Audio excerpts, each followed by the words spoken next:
Good morning, dear hearts. We are on lesson 187. This idea is going to sound very familiar because we have had it multiple times in multiple ways, the message always being the same. Today, I bless the world because I bless myself. And it begins by saying, no one can give unless he has.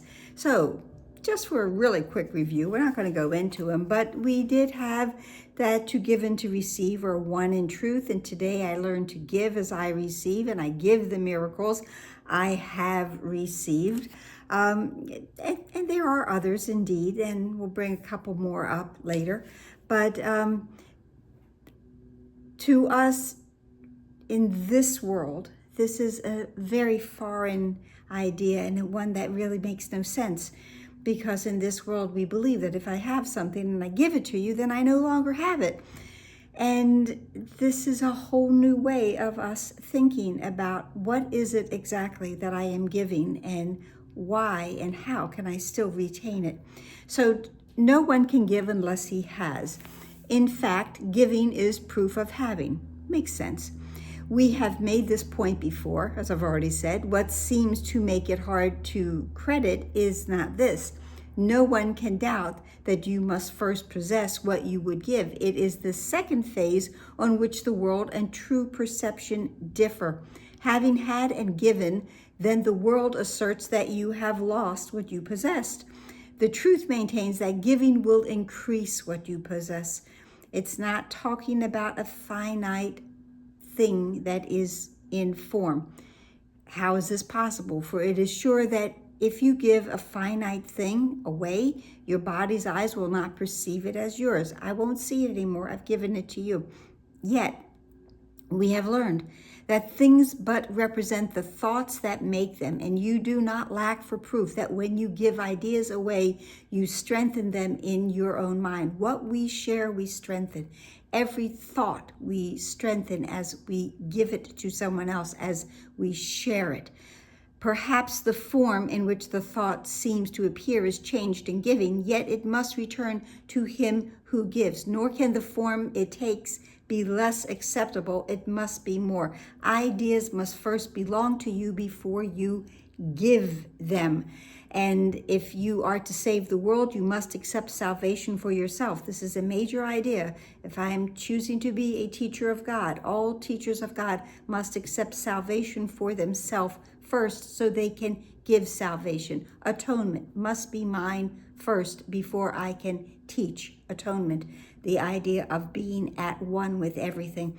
This lesson tells us that no form endures. It is the thought behind the form that lives unchangeable. So, I used this as an example in a previous video of this lesson. Those sunflowers back there, okay?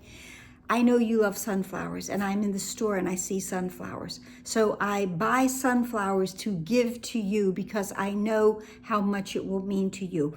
The sunflowers will not live. The sunflowers will live for a while. They will hopefully bring joy to the one who receives them. But the love that precipitated the purchasing and the giving will last forever. It will only increase. The thought of the love that had me or you or anyone purchase something in form to give as a token of showing the love that is within your heart, within your mind, that will grow and grow and grow. Nothing will be diminished in the giving we have received. I have received the pleasure of seeing the look on your face when I gave you sunflowers.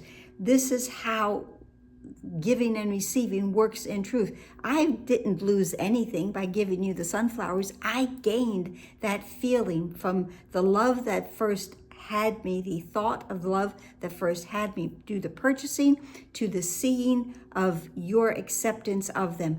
Love has been magnified and multiplied in that action, and it has nothing to do with the sunflowers, the thing in form.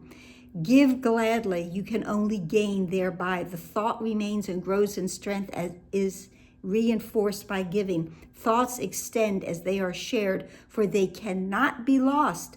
You never lose. And then it tells us Never forget you give but to yourself. We've had lessons that it is only myself that I condemn. It is only myself that I forgive. And it is only myself that in truth I am giving to. Now it tells us who understands what sacrifice, who understands what giving means must laugh at the idea of sacrifice. I am sacrificing nothing. To sacrifice means that I'm giving up something in pain and something that I wanted to hold on to. I don't want to hold on to anything. Hold on to nothing. Truthfully, that lesson will be in about 2 days. Sacrifices, if I'm giving up something in pain and I feel I'm forced, I'm being coerced into doing something. But there is no loss in this giving, nor can he fail to recognize the many forms which sacrifice may take. He laughs as well at pain and loss, at sickness and at grief, at poverty, starvation, and at death. He recognizes sacrifice remains the one idea that stands between them all, and in his gentle laughter are they all healed. They're healed. In understanding what sacrifice means, we laugh at that idea because I give up nothing. I retain everything in this world because it is not in a form, it is in my thought. Illusions recognized must disappear. That is the awareness. For anything to change, first there must be the awareness of it. My ego will not disappear until I'm aware of it. And when I am aware of my ego thoughts and I let them go, they simply fall away. The ego must be worshiped.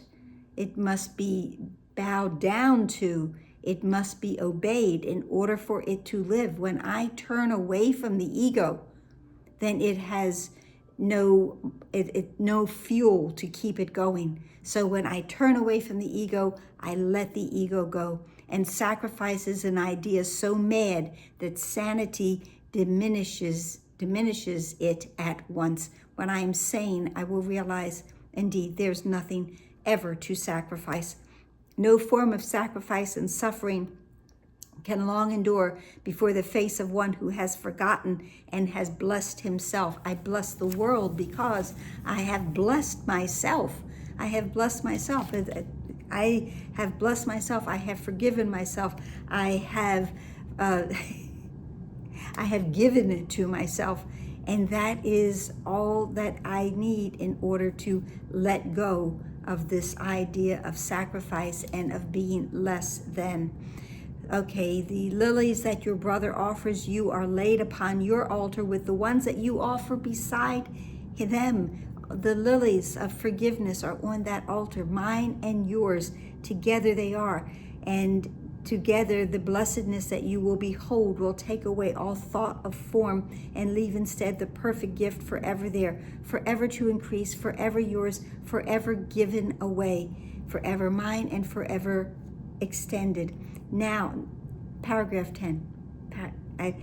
And I'm always talking about one, all right? With our recent lessons, we have one mind, one thought, one God, one self.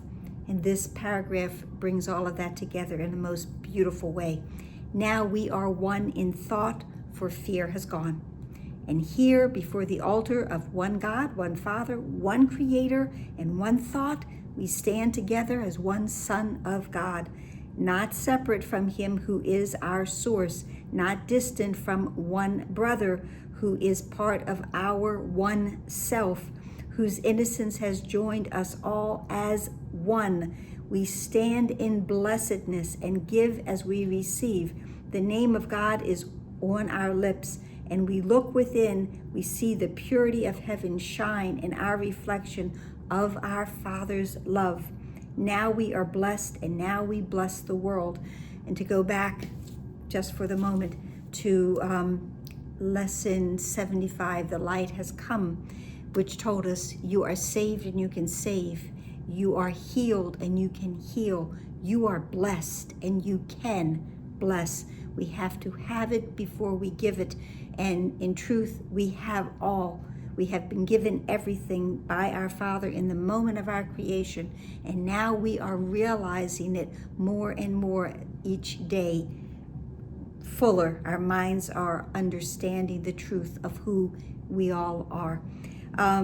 We bless the world. What we have looked upon, we would extend, for we would see it everywhere. We would behold it shining with the grace of God in every one.